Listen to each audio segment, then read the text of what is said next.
I'm very pleased to have the Environment Agency here, because as people to the west of our district do feel a little bit abandoned and quite convinced that our coastal forum is only to do with cliffs. And of course, the Environment Agency is the Coast Protection Authority for the areas that are likely to be flooded, such as Clyde, Blakely, Holcombe, etc.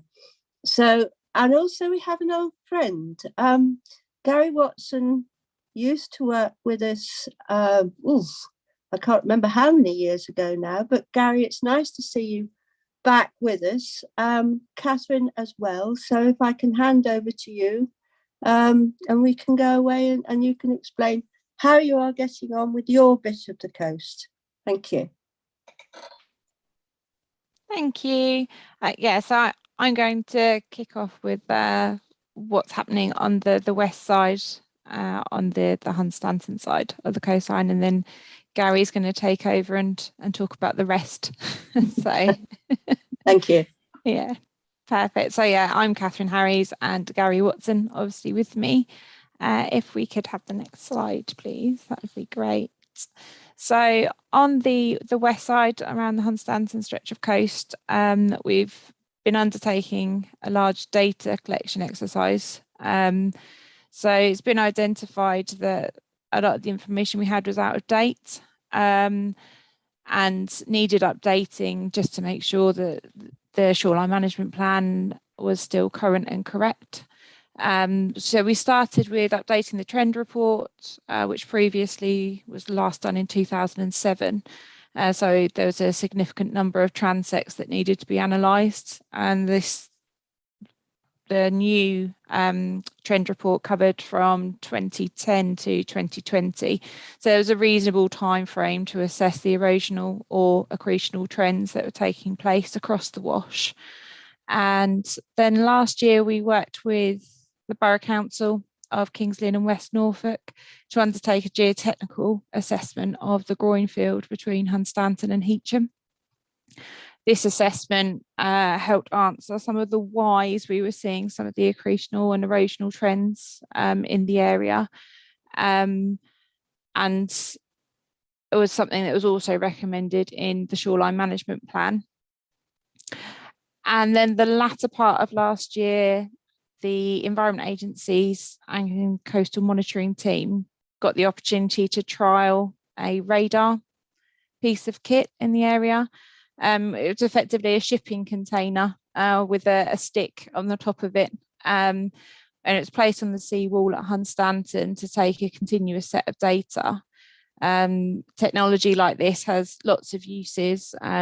You're able to assess wave data, tide information, and even bird disturbances. But we were interested in the bathymetry of the area. Reason for that being is the Wash is notoriously difficult to collect bathymetry data on because it's so vast and so shallow. It's really difficult to get any equipment there. So it was a really good opportunity for us and the creators of this piece of kit to see exactly what it could do.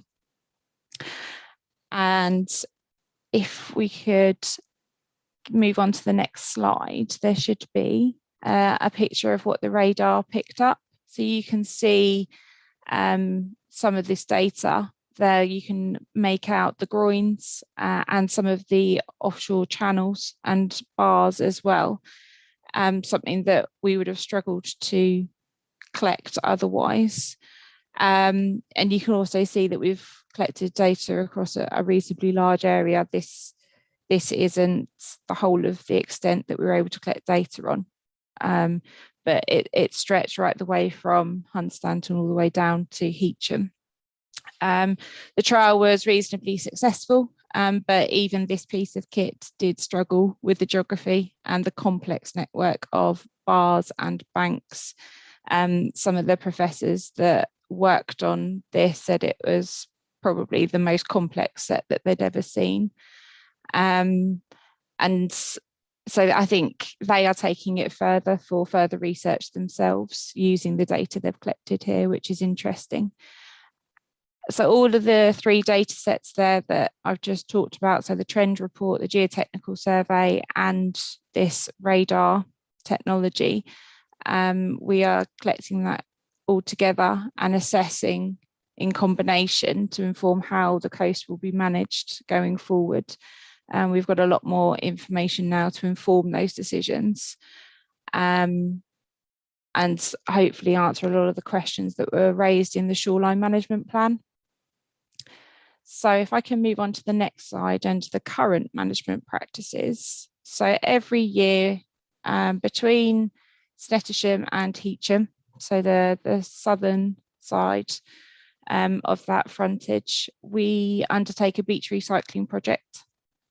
This year, the works are currently still underway because obviously with the storms that have happened, there was some minor damage to works that had already been undertaken. So we've taken the opportunity to repair that minor damage whilst we have plant and men on site. The works themselves are relatively simple and is essentially just moving beach material that's been deposited in the south throughout the course of the year and moving it back up to the north to repair the shingle ridge which forms the flood defence there, and also reprofiling the beach. What isn't so simple in this location, as Julian's already mentioned, is the heavily designated area that this frontage sits within. There are numerous protected species, habitats, and each of those species require different things at different times of year. So we have to regularly undertake a wide range of environmental monitoring in that area, just to check that the project isn't going to impact on the biodiversity of the area. And it's also used to inform the beach recharge, which is a separate project that will be happening in a couple of years' time, where we'll be importing a large amount of material to replace that's been lost out of the system. So I think that's it for the west side of the patch. Gary, if I'll hand over to you. Okay, thank you, Catherine. We thought it'd be useful to update forum members with a couple of ongoing projects for the near future that we have in North Norfolk and North East Norfolk at the moment. If I start with Seawall ramp, we've been working with stakeholders. We've met with Brian at the council a couple of years ago, and we've been looking at this problem for a few years now. We engaged in an initial consultation in autumn of last year to look at options for a new ramp. The options were due minimum, a perpendicular ramp and a parallel ramp. And the outcome of the initial consultation was a parallel ramp. So that for those that know the area, that's a ramp similar to the ad hoc arrangement that you can see in the picture to the right there. So that's been taken forward. I'm pleased to announce that in the last couple of weeks, we've appointed Jacobs consultants to undertake some detailed design and project manage the delivery of the project. The next stage for them would be to undertake ground investigations to look at sheet piling options. We've been working closely with the lifeboat, and the project team are working closely in their design, because the lifeboat obviously needs to access the waters in high water and heavy weather, which would mean there needs some kind of bow first arrangements to launch. So the project team are working with the lifeboats on that.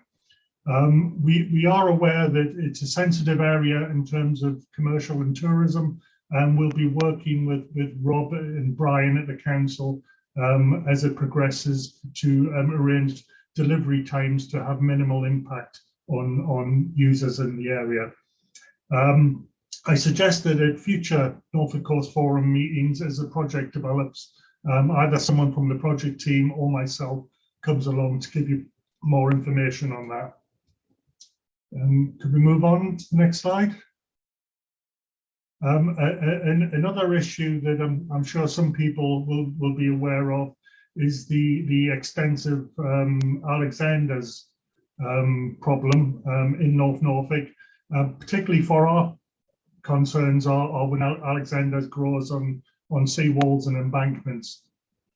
As you know, when you cut the Alexander back, it does leave bare earth, and bare earth is an issue on seawalls. I'm sure we'll all agree on that. We've been working the last couple of years to try and manage its impact on seawalls, and the monitoring is showing that we are having some success. We're about to engage on this year's campaign of embankment management, and for that we've issued a fact sheet to local landowners and interested parties last week. So our intention for this year is again to undertake a full cut in March and April, and that will be followed by reseeding with fast grass seed and wildflowers. Throughout the summer, we'll be targeting the most affected areas, and then in September, October, we'll be undertaking a further full cut and reseed, again with the same seed and flower mix for the end of the year. And of course, we'll be continuing to monitor that. So it'll be interesting to see how that develops over the next few years. If we can move on, please. This project is the New Cut diversion. For those not that familiar with the area, what we see in the picture there is the Clyde Salthouse shingle bank, and you can just see in the top left of the corner the part of the village of Clyde. So you can see the New Cut as it runs along through the valley out to the sea, beyond the embankments. The shingle bank has been encroaching upon the New Cut.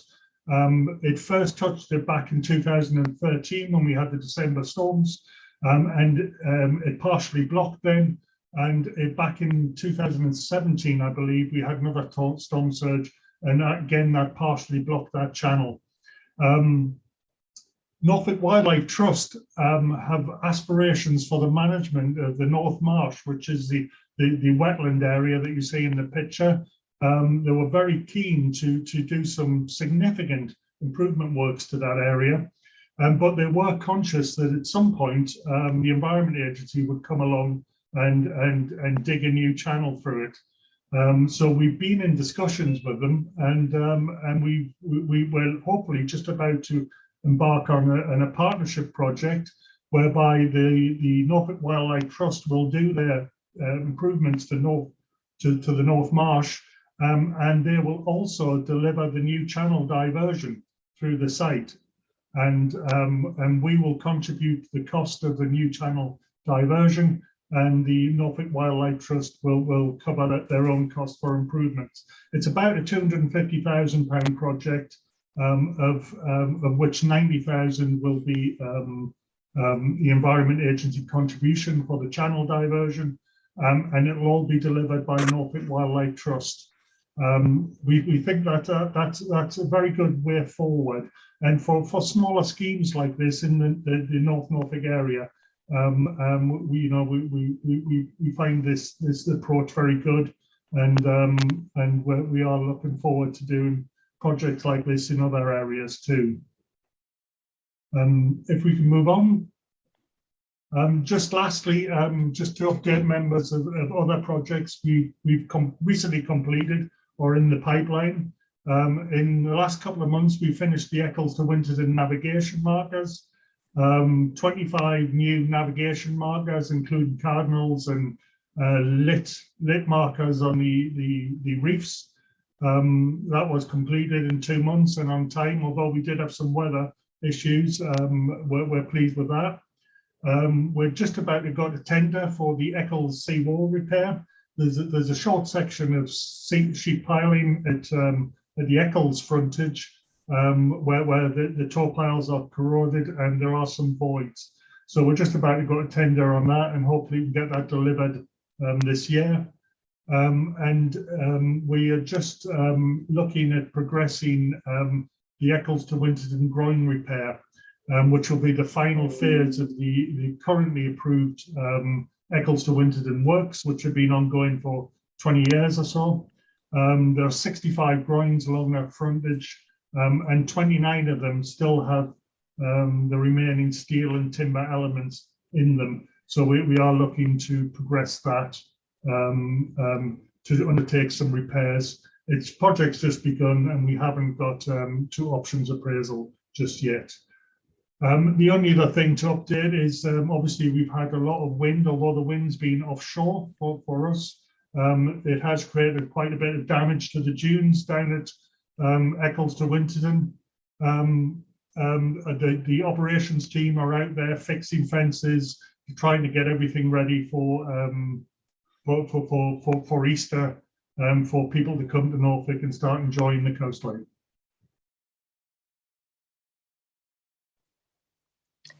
Gary, thank you. I have a question for you from County Councillor Richard Price. Thank you, Chair.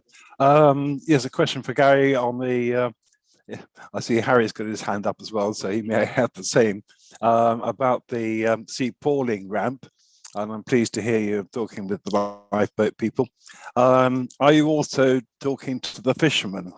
Because some of their launching and boats are a bit wider than the lifeboat trailer, so they will be concerned about the implications as well. I'm not personally involved in that project. I understand from when I spoke to the Environment Agency PM that he was discussing it with all interested parties. But sorry, I can't update you more for that. Okay, thank you. I've got a few more hands up. I'm just trying to keep track of them. Bear with me a minute.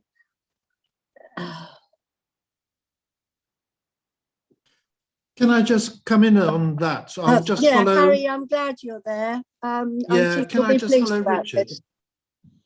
Yeah, go ahead. Just on the Seawall ramp again, Gary, I would really appreciate it if somebody could come along and talk to the parish council at Seawall, perhaps with Jacobs, to make some small presentation and put some minds at rest. Would you be able to support that? Yes, I mean, as I said, I'm not personally involved in that project, but I can certainly pass that on.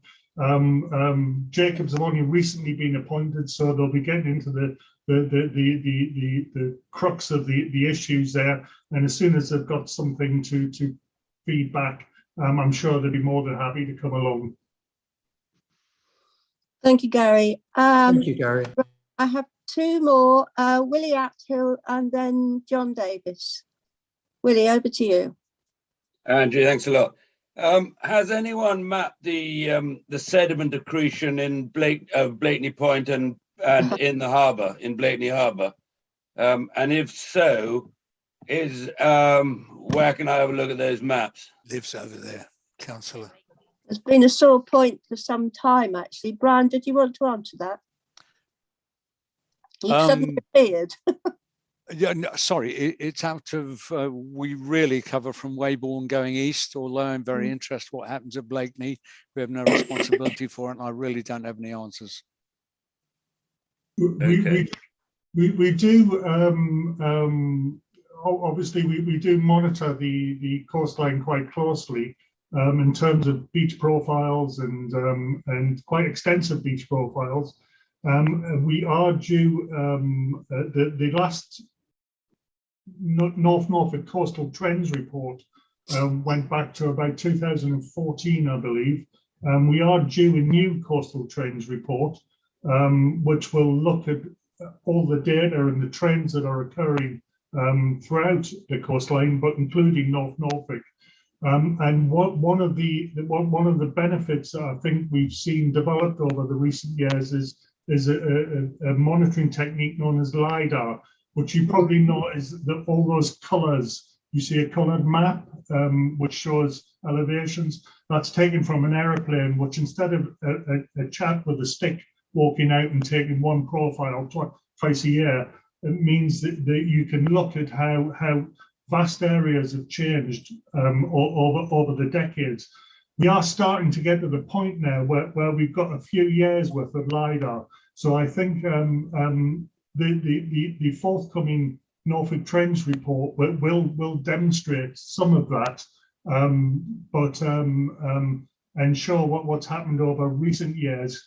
But in future years, as this is developed, we are doing Lidar surveys every year now, and we can see how these things are changing in vast areas such as Blakeney Harbour's accretion and erosion. They can all be picked up by the aeroplane, and so I think that will be very interesting. But we're just starting to see that technology emerge now. As we when will we see a result? In terms of the monitoring report, I believe that we're due to have this year. I'm not sure if it'll answer all your questions, but it will be a start. Well, I'm going to hold you to it. I'm going to track you down and find out where it comes out. Thank you, Willie. All right. Right, John Davis, over to you. Yes, thank you, Angie. Yeah, just a bit picking up on the sea pooling side of things there that the first guy asked me about, answered my question about the fishermen really, but also you said about possibly setting a meeting up with the parish council. There is 4 full-time fishermen work there, and I would really appreciate being involved. So if that could be fed down for your parish council to invite them along if you are having a meeting with the Environmental Agency, because they do struggle to make contact and get anywhere with them. I know Brian has been helping immensely, but if that could be passed along to the parish councils on there, possibly invite them along, that would be very, very much appreciated. Thank you. Good point. Thank you very much, John. I have Councillor Terry Parish. I believe you are a new person to our forum. Welcome. Did you want to make a question? Right, I'm unmuted now. I'm Heacham Ward Borough Councillor in West Norfolk, and Heacham was mentioned by one of the EA spokespersons earlier. It's a general question really to the EA. When development is considered along the Heacham-Hunstanton area, they take an interest if it's flood zone 1, flood zone 2, flood zone 3 and so on. And I just wondered how much notice they take of future flood zones, you know, because the flood zones are obviously going to move inland as sea levels rise. And with a prediction from the IPCC that a minimum sea rise of 0.5 metre will be with us by the end of the century, the flood zones are going to move very rapidly inland. So how much notice does the EA take of this when they're looking at planning applications and development proposals? Do they only just stick rigidly to the current flood zones, or do they think, you know, 10 years, 20 years in the future where the flood zones will be, when those properties perhaps will be no longer viable? So that's the question. Okay, I imagine that those will probably be covered shortly with the Shoreline Management Plan refresh, but over to you, Gary. Yes, thanks for that. Well, firstly, there's 2 issues there. We produce the flood zones, but we expect others to act upon them. We're not a planning authority. We do produce flood zones, we produce flood mapping. Our flood zones do include climate change over the next 100 years. So it's, you know, and they are available as existing and with climate change mapping to inform planning authorities. But we ourselves are not a planning authority. Thank you very much for that, Terry. Now I have Brian Farrow and also got John Davis. Is that a legacy hand, John, or did you wish to come back again? Silence was don't reply. Over to Brian Farrow then. Sorry, that was a legacy hand. Okay. It's a very quick one. It's just to say that at the outset, Rob Goodliffe and myself were involved with the fishing fraternity in looking at the ramp at Sea Pooling, and we've been involved all the way through, and thank Gary for his update today. And I'm quite sure, as he said, the agency will contact us and Jacobs will and the fishing fraternity will be intimately involved. And I'm sure that, you know, as a group, the community will be involved as well. But we will actively take part in that. We will liaise very much with the fraternities, just really to tell you that, you know, we are there and we will be working with everyone. Thank you. Lovely, thanks very much. I think that is all the questions. Now I'm very pleased to welcome Peter Germany, who has joined us, with apologies to Kingsland and West Norfolk, but we're very pleased to have you. And this is very important and ties in very much with what the previous question was from Terry Parish, in so much as the shoreline management plan and how that affects planning authorities, where they can develop and where they can't. So over to you, Peter. Yep. Good morning, Angie. Good morning, all. Yes, I'm the new Shoreline Management Plan Coordinator with Coastal Partnership East. And some of you may well know me from my previous role with the Borough Council in Kingsland and West Norfolk, where I had a split role between planning policy and flood and water management and coastal planning issues. This new role is a part-time role. I only commenced it on the 7th of February, so I'm still quite new to it, not many full working days as yet. Next slide, please, Tom. So what does this role of Shoreline Management Plan Coordinator entail? Well, it's about coordinating, supporting and delivering the Shoreline Management Plan Refresh for SNP 6, and that's the Kelling to Lowestoft Ness Shoreline Management Plan, and SNP 7, which is the one that runs from Lowestoft Ness down along the Suffolk coast as far as Felixstowe. So that's my primary focus on those two shoreline management plans. But I'm also here to support the refresh of Shoreline Management Plan 4. That's the one for the Wash in my previous area. And that would be working with Catherine Harris, who you've just heard from. And also SNP 5, the North Norfolk SNP. So that's from Old Hunstanton to Kelling, and working with Gary Watson there again, who you've just heard from. The other element is to, as required, help with Shoreline Management Plan 8, which is the Essex and South Suffolk version.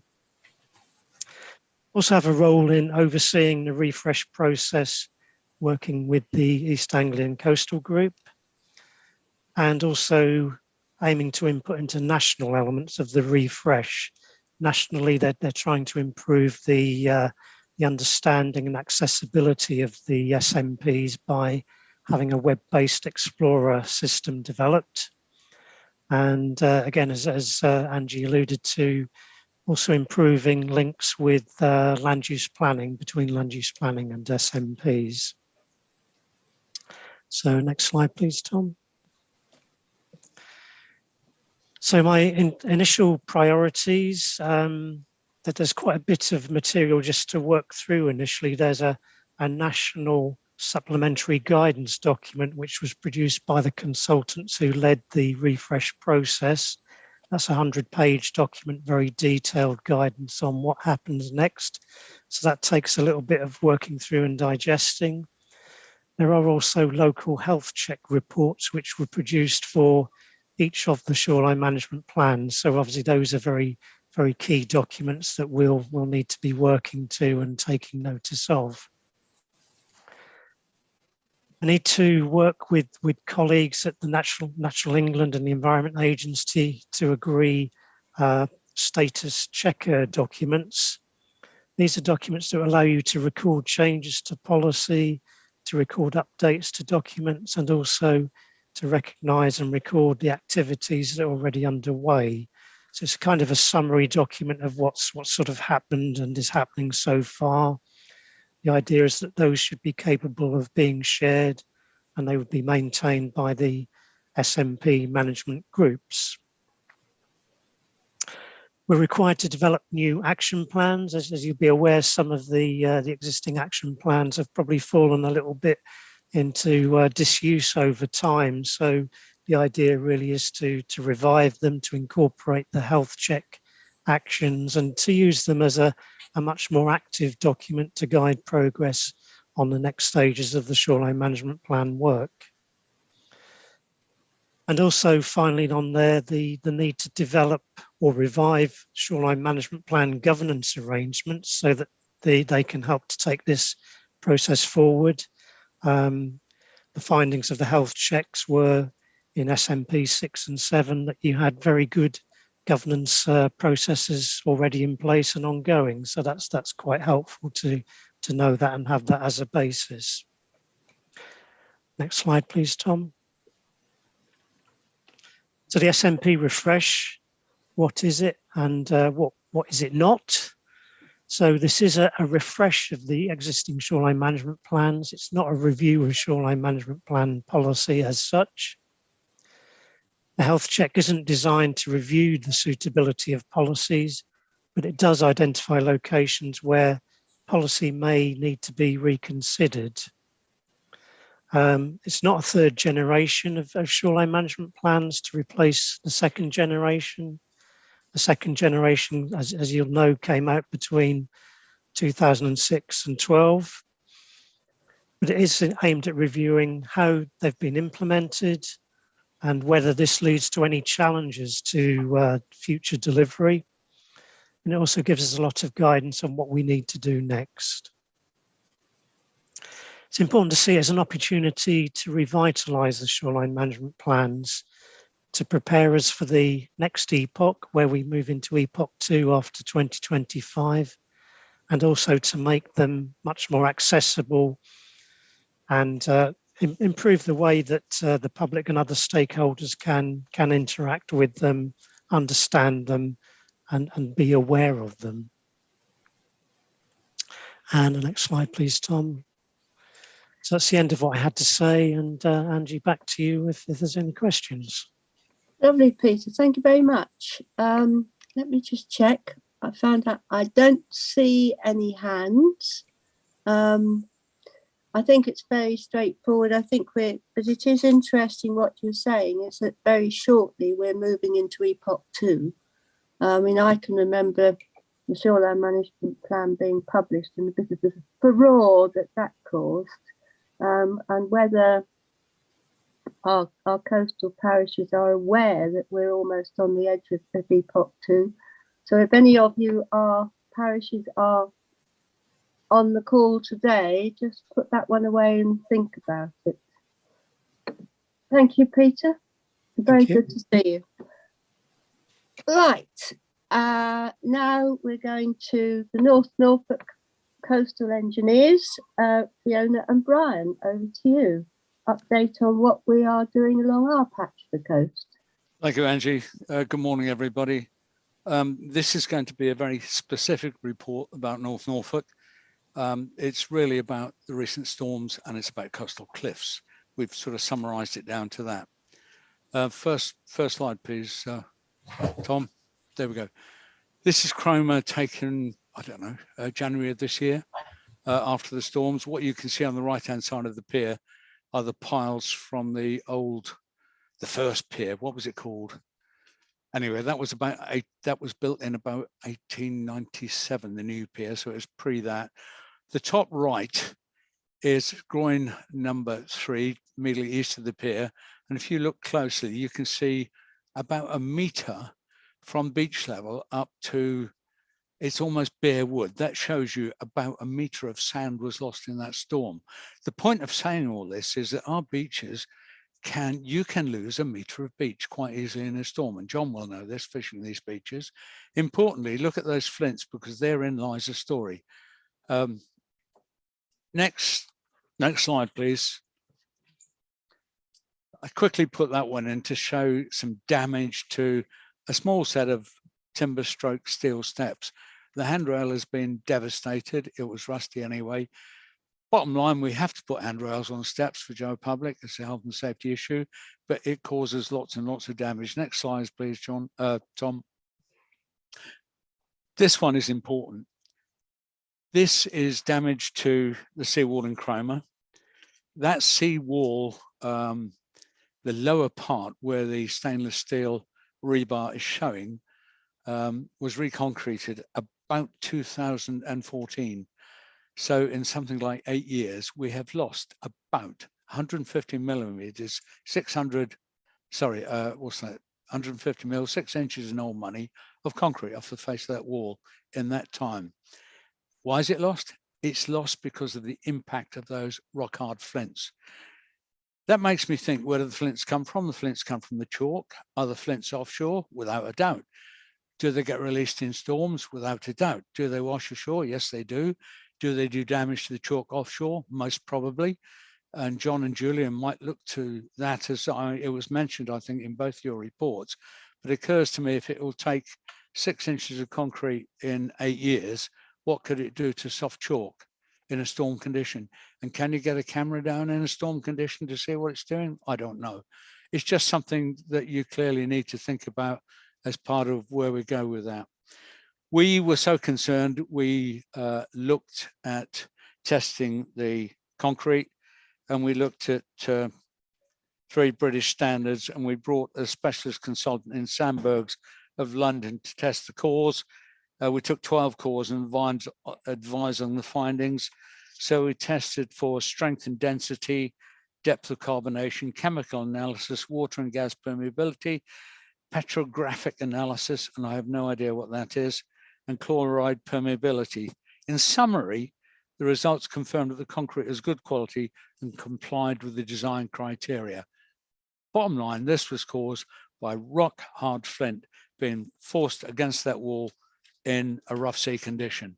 So that's what we have to design for the future. Next slide, please. Once again, in the storms this year, we had beaches moved, as John will know. And typically we have drains that exit on beaches. We have to clear those to make sure that the water can get away. If not, of course, we get burst pipes and access for everybody. And we cleared them in Cromer. This just shows typical work that we did. Next slide, please. Overstrand took some fierce damage. Something like 40% of the promenade hand railing was damaged, and the beach huts were rolled about. This is typical. It wasn't a bad storm, actually. Big seas, lots of water, seen much worse, but this is typical of what happens on the North Norfolk coast. Next one, please, Tom. I thought Angie would like this. What you see on the top left-hand side is the road down onto Overstrand Beach. It's critical to have access to beaches. Without access, you can't do works, you can't maintain works, you're stuck. On the coastal cliffs of North Norfolk, all the way through, really from Weybourne to Haysborough Cart Gap, which is our area, it's cliffed. The only piece which is not is in the middle at Walcott, and there they have very low cliffs. But generally, access is so important. So on the top right, you can see the road being built in 1980, which is when I joined the council. That was McLean's cutting the road down to the beach.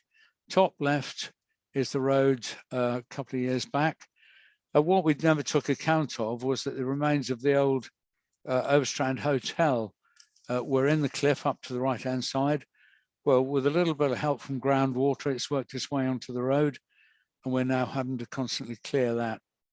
And you can see some chalk up behind that in the cliff face. It's nice photographs. Next one, please, Tom. British Geological Survey, it is likely that the Norfolk cliffs have been eroding at the present rate for about 5,000 years, when sea level rose to within a metre or two of its present position. The future predictions of sea level rise and storm frequency due to climate change are likely to have a profound impact on coastal erosion and serious consequences for the effectiveness of coast protection and sea defence schemes in East Anglia in the near future. We generally understand that coastal cliffs were formed as a result of a moraine dump from the last ice age and comprise laminated layers of sands, gravel, salts and clays. Next slide, please, Tom. Just thought I'd show you this. This is not untypical. In fact, it's typical. This was Side Strand, June 2019, in front of the special school at Side Strand. It is a typical slip, but we happen to have some very good photographs of it. You can see that one is predominantly sand, but there will be layers of clay at the bottom and silt. Next one, please, Tom. Interestingly, this is Vale Road beach access. really, really important access that was built. Sorry, it wasn't built. We inherited that. I don't know when it was built. It was used during the last war as an access for the airmen who had a camp on the other side of the main road. In 1974, the then consultants, Mobbs and English, were given a job to do the revetment from Trimmingham, or from Vale Road to Trimmingham. And what you see is a photograph at that time. Next slide, please, Tom. What I can tell you about that access is that we have filled it numerous times where the edge of the access was cut away by storm action. The little one on the top right, the photograph you see there, where I've put an arrow to show fill material, pretty well the whole of the road was filled at one time. I can also tell you that when they built what was Safeways in Cromer, which is now Morrison's, most of the virgin spoil, and I say virgin spoil, that came from there was put over the edge of the cliffs here to protect the access. It is the only access for us between Overstrand and Munsley, and it's critically important for us to get down and do works. Move on, please, Tom. I love that photograph. 2013, big storm, and you can see my predecessor, a guy called Chris English, of Mobson English, he put a beam under the seaward side of the road where I've said deep concrete edge beam. You can see that.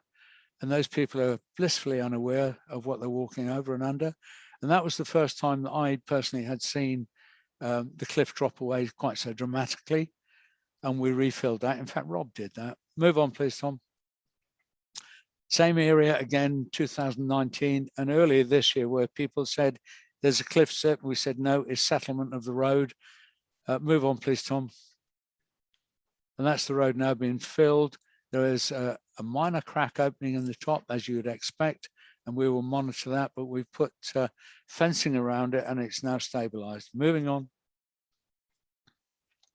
Trafalgar Court, similar thing, cliff slip. It's not vastly different to what happened at Sidestrand. These are generally caused by groundwater, often percolating through. And so this is the time of the year for them. Through the winter period, we've had so much rain, the ground gets absolutely soaked. It's full up, the pore water pressure rises, the water gets trapped by the sand layers and the silt layers, and the sand up above becomes very porous and very wet, and off it comes. Moving on. Same one taken from the beach. I was down there with Rob, and Rob has got some seriously good eyesight. And he said to me, I'm sure there's something sparkling up there. And I said, no, of course there's not. But I got my camera, my telephone, and expanded it, took a photograph. Move on. Yeah, when we got back in the office, we expanded the photograph, and you can see there's a 25 mil diameter water pipe, fractured water pipe with water gushing from it. I doubt very much whether this caused a slip. It probably happened after the slip, but we did manage to get it get angling water out to close it. Move on. Haysborough has become very difficult to manage this access now. That photograph was taken over a week ago, and the footpath is now even closer. It's probably about a metre away from the graded cliff, and it's extremely dangerous. We've tried to close it off and stop people going down there, but they do ignore the signs. And both Fiona and I have been there when people have walked around, and we've had discussions with them, persuaded them to not use it. I think that's it, Tom. Thank you very much. Thank you, Angie. Happy to take any comments or questions. That's brilliant, Brian, as always. I don't see any hands. Good. I think you've told us everything we need to hear. That's brilliant. Thank you.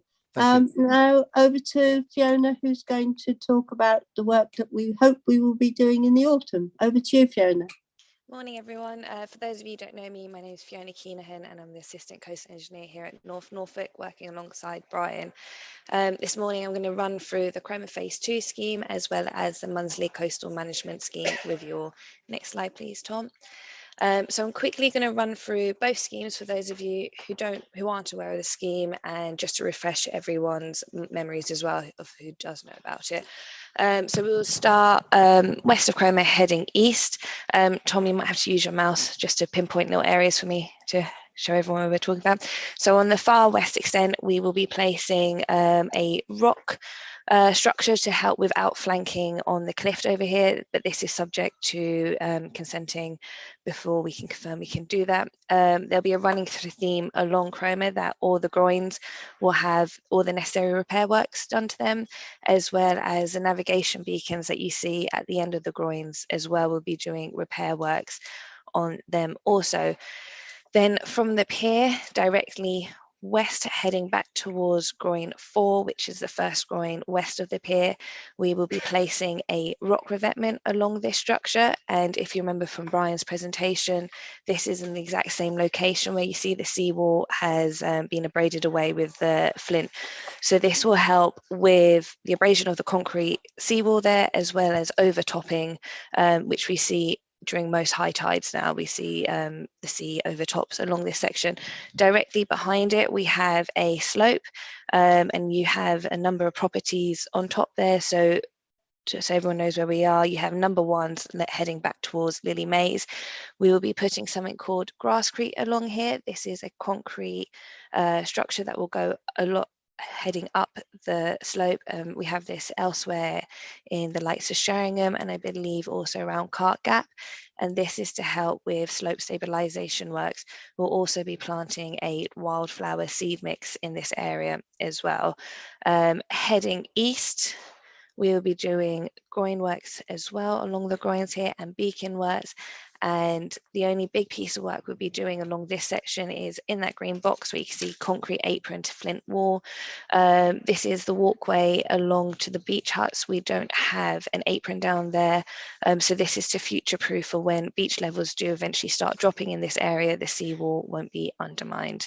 Next slide, please, Tom. So talking now about the monthly scheme, again, we'll start west heading back east. So the far west extent, we'll be having a rock stockpile in front of the timber revetments along this area. The length of this stockpile is subject to funding and how much rock we can source. Then you'll be aware that there is that steel frame structure with concrete debris within inside it. We'll be putting a rock revetment along this area, and this is to protect, to help once that structure starts to fail, we'll then have the rock structure in front to protect. We'll also be doing timber repair works to all the groins in this area, as well as all the necessary beacon replacements and works needed. And then as we head towards the frontage in Munsley, we will be doing apron works on the first western section where the beach levels have dropped. You can now see the apron and the sheet piling. We'll be doing a bit of encasement work along here, again to protect with future proofing for when beach levels start to drop. Heading east now along the promenade, so from where the toilets are heading to the first pedestrian access ramp past the ship-in pub, we'll be doing some levelling works on that promenade there. As I'm sure a lot of you are aware, that promenade is a bit up and down in places, so it's to even it out and make it accessible for all. We'll also be placing some rock down by where the lifeboat station is. So there's currently rock there with the seawall, but to help of undermining of the seawall here in years to come, we'll also be placing rock along this section, and potentially on the far eastern extent there is some further rock there which we might add further to consenting with Natural England as we start to go into a triple SI area there. I forgot to mention along the frontage in Munsley as well, we'll be having the Grasscrete structure along the slope access to help with stability of the slopes there. Again, this will have the wildflower seed mix. Next slide, please, Tom. So from the last forum to now, we have received our comments from the Marine Management Organisation in regards to our environmental impact and screening assessment. We're in discussions with the MMO now with some of their responses, and then once we've approved various things, we'll be able to submit our environmental statement to the Planning Authority and the MMO for the works to commence. We have received our draft design package from our consultants, Mott MacDonald. We sent them back some comments addressing some issues we wanted resolved within the draft design, and we should hopefully receive the final design imminently. Since the last forum, we've had various local liaison group meetings. We had one in Munsley and one in Cromer, and I think they both went quite well. I think a few of you who are on the call today might have been present at one of those meetings. We also met with Munsley Parish Council in November and Cromer Town Council in January. Again, I think both meetings went particularly well. We're hoping to submit our consents for both schemes by the end of this month, early April. And our contractors for the works are Balfour Beatty. This has been awarded under our SCAPE framework that CPE have, and we're hoping to start construction autumn 2022, but this is dependent on getting consents in place. That is a quick update on the Cromer Munsley schemes. If anyone has any questions, feel free to fire them away. Thanks, Fee. That's absolutely brilliant. I don't see any hands. I think very much like Brian, you've answered all the questions that. No, there is one. There is one there, Angie. Thomas. Oh, is there? Who have I missed? Councillor Wendy Frederick. Oh, Wendy Frederick. Sorry, Wendy. That's okay. No problem at all. I've got an iPad, so I can understand the problem. I've sent you an email this morning, Fee. I was just wondering, with the works to Munsley, are you going to Cromer then Munsley? Is that the schedule of works? Decided. You've not decided yet? Okay. No. As far as I'm aware, no, we haven't decided on that yet. Okay. They might be work simultaneously at the same time, but until we have further information from our contractor, we won't be able to give exact details of programme quite yet.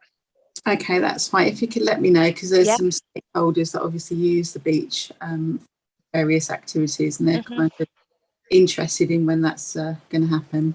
Thank you, and thanks for all your hard work. It's just a mammoth task, and I'm so pleased it's come to Munsley. Thank you. Thank you. We do try and aim to please from the coast, you know. Right, I don't see any I more. think is that Tony Do I Thomas? see any more? I don't have any hands up. Can't see anything, Angie. Oh, you're on mute, Tony. I've got something in the chat. Oh, that's just people who had to go. Tony, did you want to say something? You're still on mute, Tony. Tony, you're on mute. Still on mute.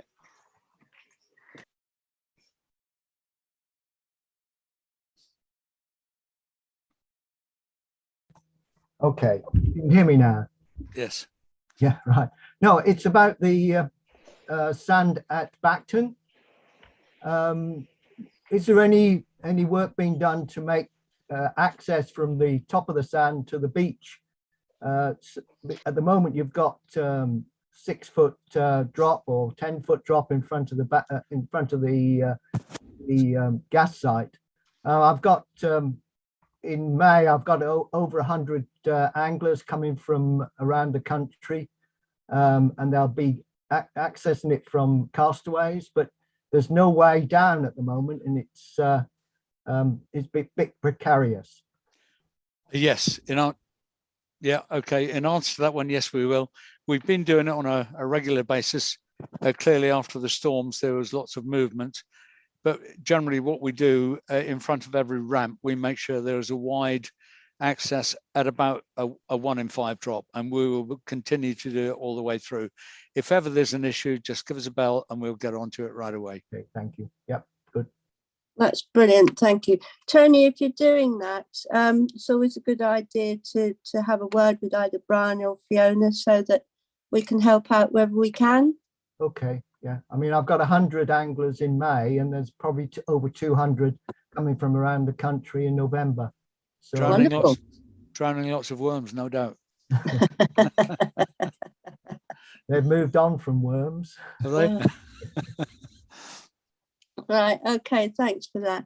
Right, I think that moves us on to any other business, I've got a couple of things I would like to say. I have to introduce to you Sydney Jacobs, who is part of the Green Recovery Challenge, which is overseen by Norfolk County Council through the Coast Partnership and the Wash and North Norfolk Marine Partnership.